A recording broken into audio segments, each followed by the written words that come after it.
Македонија, јас можам истото да ти го кажам за Бугарија. Ти да ми кажеш, например, Бугарија била држава, не знам, 1905 година Бугарија била држава, ја да ти кажам, по моje мислење, не била држава.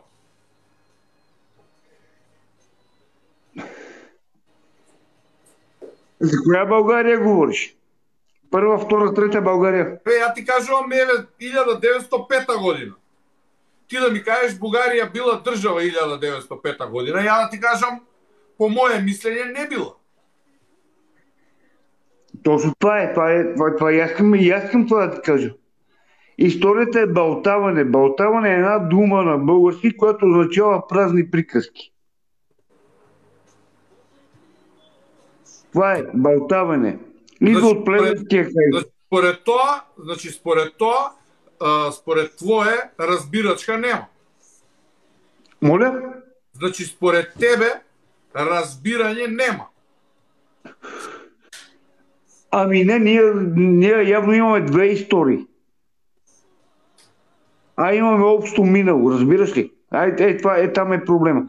Имаме общо минало. Ти може да не си съгласен с това нещо, може да кажеш много, аз съм те слушал какво казваш, знам какво говориш, но според мен ние имаме България и Македония специално, България и Македония имат общо минало, като нации. Може да ми се обиждаш, може всичко, това е моето мнение. Не, нација е многу млад термин, разбираш? Нации се 18 и 19 век. Години. Не, нации се 18 и 19 век. Јас за 18 и 19 век сум согласен. Англија става нација 1100 и някоя година се обединява Англија. Не, таа не е нација, таа е народ. Нација е обединение. Когато се обединят няколко народа в едно е нација. Значи, ден денеска Англија е United Kingdom. Обединено кралство, да.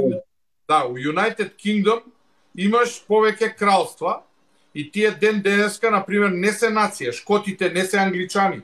Не се United... Тие шкотите... Те се мешани. Да, ама шкотите се шкоти, тие се народ.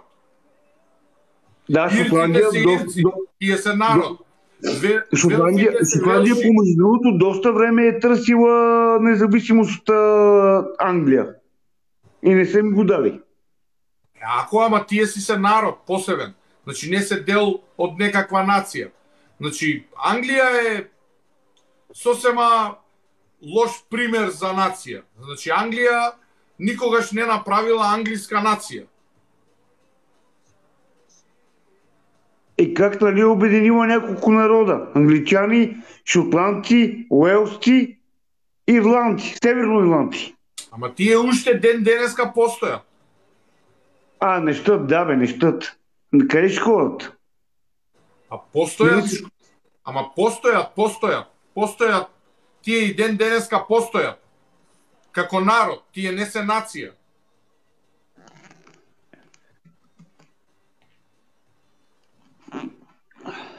Сега шкотите имат... Добре, защо в момента и на Канада, и на Австралия държавният глава и на двете държави е английския крал? Добро, тоа е англиска колонија. Ама защо? Индийците се махнаха, нали? Пакистанците се махнаха като колония, да не говорим за много африкански държави. Добро, и тие сакале независност. Имаше референдуми у Канада и у Австралија, имаше референдум дали да прогласат независност, тие гласаа дека сакаат да бидат дел од Комонвелт. Знаеш Комонвелт што е? Да, точно така. А тези, които се махнаха, пропаднаха, нали? Като Конго, Тринидад, като държави. Добро, ама не те разбирам што е тоа, каква врска има. Не бе, натам тръгна темата. Просто ми стана интересно. Но за нашата тема ние може да спориме още 220 години и пак няма да се разбереме. Ти имаш един тип мислене, аз имам друг тип мислене. Явно историята ни е сгрешена много, не знам. Вашата, нашата, знам ли аз? Не треба да е тоа, треба да е многу лесно и едноставно. Пред вистината и боговите молчат, ама едноставно неќе да се признае вистината. Ама това е истина. Добре, добре. Няма. Пред истината, това се опитвам да кажа, че историята, която я четеме, независимо кой е написал, пак ти обяснявам. Аз виждам нещо и го пиша. Разбираш? И ти го четеш и това за тебе е истина. Ама дали е така, дали така се е случило, дали така се е случило, дали така е било, никой не знае. Истина е тоа што јас ќе го прочитам од повеќе места и што ќе заклучам дека тоа е така како што го напишале. Јас, например, дали за тебе е вистина дека Аспарух зборувал на тюрко-монголски јазик? Значи ние не сме турко-монголи, както казваш, ние идваме от Средна Азия. На кој јазик зборувал Аспарух? На който и ти. На истиот јазик како ја и ти што збориме, така зборел Аспарух. Абсолютно. Каде го прочита тоа? Ние си говориме на един същи език в момента с тебе. Не знам как го... Не, кај го прочита ти тоа дека Аспарух, значи Аспарух, пред 1300 години, дека зборел како мене и тебе што збориме денес. Значи... Кај го пишува тоа? Кај го пишува тоа? Вие имате ли старомакедонски? Имаме, да. И ние имаме старобългарски. Да, ама каде е запишано? Ама се казва старобългарски, не старомонголски, не старотюрски, казва се старобългарски език. Добро, каде е пишан тој? Каде го има? Може ли да ми покажеш некаде напишано, на која азбука е напишано, како зборувал Аспарух, може ли? Значи първо се е писал на глаголица, после на кирилица. Сакаш ја да ти пуштам на каков јазик зборувал Аспарух? Сега, ако ми гладиш такива нети карти и такива книги, аз не мога да ме убедиш. Не бе, аз ќе ти пуштам англиски избори од Британика енциклопедија да ти пуштам, сакаш?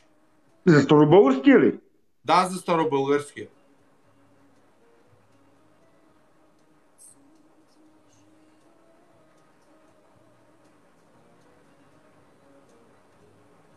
Сакаш ли?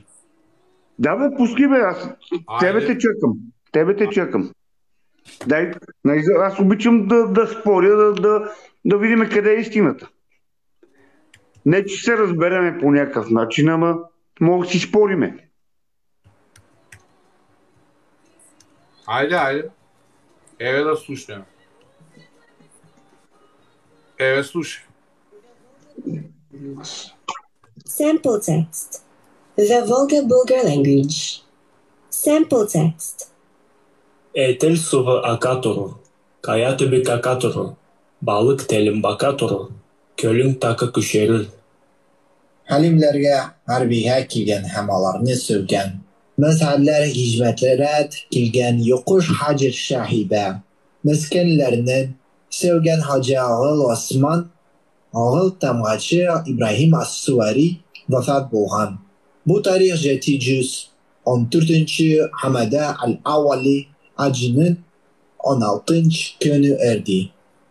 Valli hayyil lazi la ve matu ve kullu hayyin seyematu.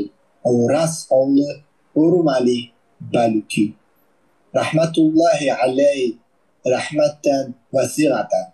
Dönyaran sefer tonu tariha. Tetik Hoca Recep ayı alım gün etti. Al-Mektuban kullu nasi. Значи, ја можам ако сакаш да ти го пуштам и ова, да видиш, например, има од каде се најдени точно изворите. Значи Bulgar language. овој првиот Sample текст. text. Овој првиот Tel текст. suva akatoru. Kaya tebe kakatoru. Balık telim bakatoru. Значи овој првиот текст значи водите на Волга ќе продолжат да течат. И тоа е најдена поема напишана од Ал-Каскари книга во денешен Крим. И на бугарски јазик е напишано. Ова вториов. Kölün taka küşerir. Ова е вториов. Halimlerge harbiye kilgen hemalarını sövgen. Mezheller hicmetlerad kilgen yokuş hacir şahibe. Не знам дали знаеш. Sövgen Hacı Ağal Osman. Значи ова вториот што е. Ама до момента в български език се използват думи, които от създаването на държавата, от 681 година, се използват думи, които се използват и до днес. Не знам дали знаеш. Не знам как го прецени, че това трябва да е на някакъв такъв... Аз това го приемам на санскритски някакъв език. Не бе, пишува дека е старо бугарски. Ама ти винаги цялост нещо пишат. Ма той аз мога да пиша. Да, ама ти кога ќе читаш енциклопедија Британика, значи тоа е најголемиот врт на светската историја. Гледай го са. Ти си странен човек. И аз мога да пиша енциклопедия Британика, да съм акредитиран там, да ми се плаща, да има образование по история и да напиша нещо. Добро, ти сакаш и да ми кажеш дека у Бугарија историја пишуваат молерофарбари. Кое пишат? Па молери. Молери, какво е молери? Молери, оние што фарбаат, бојат згради, бојат куќи. Они ли пишуваат историја? Кој пишува историја у Бугарија? Тој, който може да пише. Кој може, значи, не знам, земјоделец пишува историја у Бугарија? Значи земеделецът ще напише история за България, както Елин Пелин ще пише за земята и за полето. Той няма ти пише, той пише и друга история. Той пише за бита. Не, ние збориме дека он ќе пише историја, например, земјоделецот сега на тебе ќе ти кажува на каков јазик зборувал Кубрат, например, или Аспарух. Кој на тебе ти кажува каков јазик е бугарскиот, тој старо-бугарски?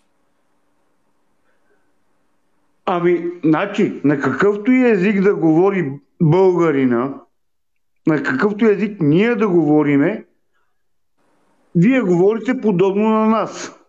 Така че сами си правете сметка. Па ја тоа го зборам, дека вие денеска не зборувате на тюрко-монголски јазик на Аспарух, вие зборувате на македонски јазик. Ја тоа ти го зборам цело време. Па се почна... Абе да го еба... Добре, значи Македония била преди Гърция, преди България, преди Исус Христос. Така е. Македонија, прво Македонско кралство е 831 година пред Исус. Првото Македонско кралство. Уважавам те за това, че си убеден в това, което говориш. Ама тоа е така, ти удри на Google. Значи пиши сега на Google крал Каран и пиши долу Македонија и ќе видиш, ќе ти покаже која година го направил првото Македонско кралство. Значи тоа е првото Македонско кралство. Значи збориме 831 година пред Христа.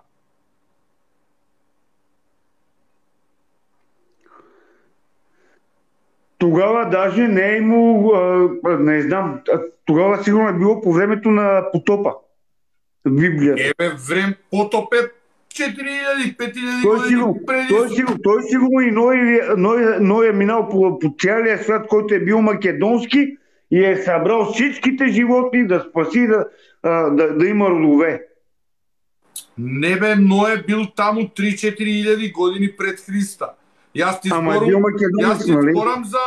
зборам за 830 година. Преди Христа. Да. 800 години пред Христа ти зборам. У време на кога се создала... Да, тогава са били шумерите и това. Шумерите са били тогава.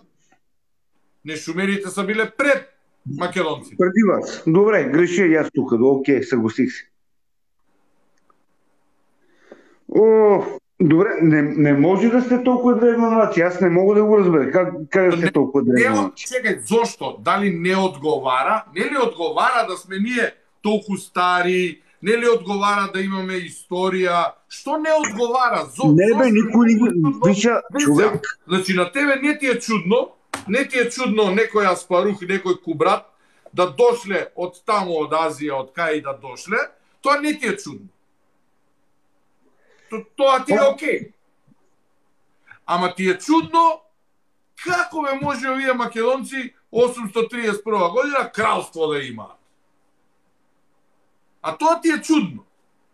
Тоа не можам да го разберам. Зошто е, што сме ние толку голем проблем да ние не смееме ли да имаме историја?